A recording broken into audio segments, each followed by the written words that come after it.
국산차로 분류되고 국내에서 생산되고 하이브리드 차고 SUV입니다. 심지어 실주행 가는 거리가 1000km에 달한다고 합니다. 이 정도면 진짜 안 팔릴 이유가 없지 않나요? 요즘 전기차 때문에 주행거리를 굉장히 민감하게 생각하는 소비자들이 늘고 있잖아요. 그래서 하이브리드 차도 주행 가는 거리를 그 어느 때보다 신경 써서 보는 것 같은데, 문제는 이 차가 판매량이 영 안 나오고 있다는 겁니다. 심지어 모두가 기대했던 차이기도 한데 이 차를 통해서 최근에 무더기로 확산 중인 이상한 현상을 다시 생각해 볼 수 있기도 합니다. 어떤 얘기인지 쉽고 빠르게 정리해드리겠습니다. XM3 하이브리드 출시 전 여론이 어땠는지 기억하시나요? 기다렸던 분들이 엄청 많았습니다. 왜냐면 유럽 시장부터 판매하고 우리나라는 나중에 들여왔거든요. 그런데 출시 이후 판매량을 보면 이게 뭐지 싶습니다. 그렇게 들여오라고 난리였고 심지어 판매 시기가 많이 뒤쳐진 것도 아니었습니다. 그런데 왜 유독 신차효과가 없는 걸까요? 출시 전부터 마케팅도 굉장히 공격적이었죠. 전기차 못지않은 EV 모드 주행거리부터 시작해서 요즘은 실연비를 강조하는 내용도 굉장히 많이 나오고 있습니다. 한번 주의하면 1000km나 갈 수 있는 내용이 중심인데 이것도 사실 굉장히 혹할만하잖아요. 그런데 이런 공격적인 마케팅도 국내 시장에서는 그렇게 잘 통하는 것 같진 않습니다. 왜냐면 이런 내용이 정말 공격적이고 잘 통하는 마케팅이라는 걸 느끼려면 댓글 반응부터 시작해서 실제 시장에서 고객들이 반응이 현재보다는 몇 배나 더 좋았어야 한단 말이죠. 단순 비교해서 트랙스처럼 모든 미디어가 나이어 수준으로 이슈가 커야 하는데 그런 모습과는 거리가 굉장히 멉니다. 왜 그런 걸까요? 생각보다 간단합니다. 크게 세 가지인데요. 첫 번째는 이미 1000km라는 숫자가 알고 보면 굉장히 경쟁력이 없는 숫자란 겁니다. 이미 다른 하이브리드 차들 중에서는 실연비는 1000km를 주행할 수 있는 차들이 많습니다. 1000km가 굉장히 큰 숫자처럼 느껴지는데 한 번만 더 생각해보면 그렇지 않다는 걸 알 수 있죠. 내연기관차는 특히 그렇습니다. 가솔린 차도 기름 가득 넣으면 주행 가는 거리가 700km 정도 뜨고요. 연료통이 큰 차는 900km 가까이 뜨기도 합니다. 그리고 디젤차도 김중형급은 800에서 900km 이상을 주행할 수 있다고 뜨는 차가 꽤 많고,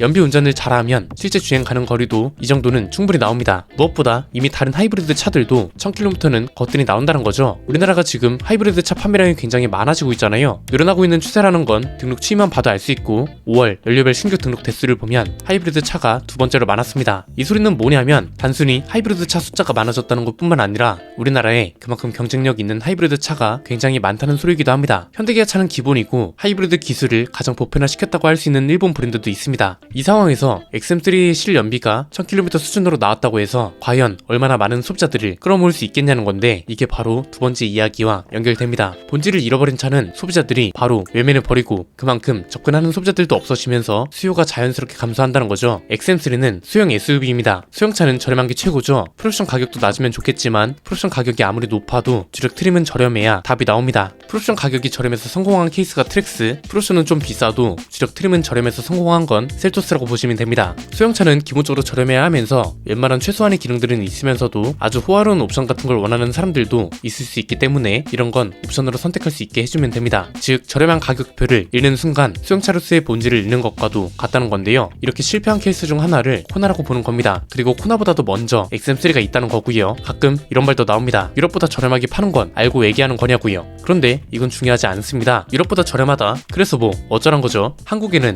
이미 더 저렴하고 잘 팔리는 차가 있잖아요. 트랙스 시작 가격이 2천만원 초반, XM3 하이브리드는 시작 가격이 3140만원, 풀옵션은 취득세 포함 3800만원까지 갑니다. 트랙스는 하이브리드 모델이 아니지만 소형 SUV 시장에서 잘 팔리는 차 가격대가 이렇다는 걸 보여드린 겁니다. 그러면 하이브리드 모델끼리 비교하면 낫냐? 그것도 아닙니다. XM3 하이브리드 시작 가격이 코나 하이브리드 시작 가격보다 비싸고요. 풀옵션은 200만원 정도밖에 차이가 안 납니다. 이렇게 되면 소형 SUV 시장에서의 경쟁력, 예컨대 트랙스 같은 차하고 비교했을 때 이미 여론에서 지는 거라고요. 동급인 코나 하이브리드랑 비교해도 이 가격이면 차라리 코나를 사지 XM3를 구매하는 사람들이 몇이나 되겠냐 이거죠. XM3의 실패 원인은 다른 곳에서 찾을 게 아니라 가격에서 찾는 게 가장 합리적이고 확실하다는 겁니다. 세 번째는 르노코리아가 이걸 교훈 삼아야 한다는 건데, 지금 은근 꽤 많은 브랜드가 무더기로 가격 상승과 더불어서 그 차가 가져가야 할 상품으로서의 본질을 잃어버리고 있습니다. 이건 무슨 말이냐면 소형차를 소형차답지 않은 가격으로 팔기 시작했다는 거죠. 무슨 깡인지는 모르겠지만 그 중에서도 본질을 잃어버리지 않는 차들도 있고 이런 차들이 결국 성공하고 있다는 겁니다. 가격 상승과 고급화를 트렌드라고 착각하면 안 된다는 걸 보여주는 사례인 거죠. 글로벌 시장 단위로 봤을 때 현대차는 이런 전략을 선택해도 됩니다. 왜냐면 현대차는 가격 때문에 현대차가 좀 욕을 먹더라도 기아가 이 판매량을 메꾸면 되거든요. 이렇게 되면 어쨌든 비싸진 차라도 살 사람은 사고 현대차에서 이타는 고객이 금액이 기아로 넘어가면 되는 거니까 영업이익하고 점유율 두 마리 토끼를 다 잡는 셈이 되는 겁니다. 그런데 르노그룹은 이게 아니죠. 르노에서 빠진 수요를 채워줄 만한 자사 브랜드가 없다는 게 가장 큽니다. 즉 현대차는 고급화에 따른 리스크를 덜어줄 만한 다른 자회사가 있지만 르노는 어설프게 고급화하다가 몰락해버리면 여기서 끝난다는 거죠. 차라리 이미 있는 스포츠 브랜드인 알핀 같은 걸 강화하는 게 낫지 대중 브랜드를 갑자기 고급화하려고 한다? 이걸 받아들일 소비자들이 과연 많을까요? 전세계 3위를 하고 있는 현대차도 가격 상승을 했다가 엄청난 비판을 받고 있습니다. 그런데 이걸 과연 르노가 단일 브랜드로 이 모든 걸 극복할 수 있냐 이겁니다. 이 대목에서 가장 걱정이 되는 게 내년에 국내에 출시되는 신차입니다. 내년에 국내에 출시되는 신형 SUV와 아주 비슷한 조건으로 출시된 신차가 하나 있죠. 쿠페형 SUV의 크기는 중형 정도, 그리고 하이브리드 파워트레인이 주력입니다. 라팔인데 지금 이 친구 가격도 상당합니다. 외신에서 언급되고 있는 가격대만 6천만원에서 7천만원대에 달합니다. 심지어 소렌토보다 작은 쿠페형 SUV가 벤비아 가격을 씹어 먹는다는 거죠. 정말 그러지 않길 바라지만 만약 내년에 국내에 출시되는 신차도 이런 가격대로 나온다면 이건 진짜 한국 GM이 군산 공장 철수 사태보다 더한 르노코리아의 한국 시장 철수 큰 그림이라는 평가가 쏟아질 겁니다.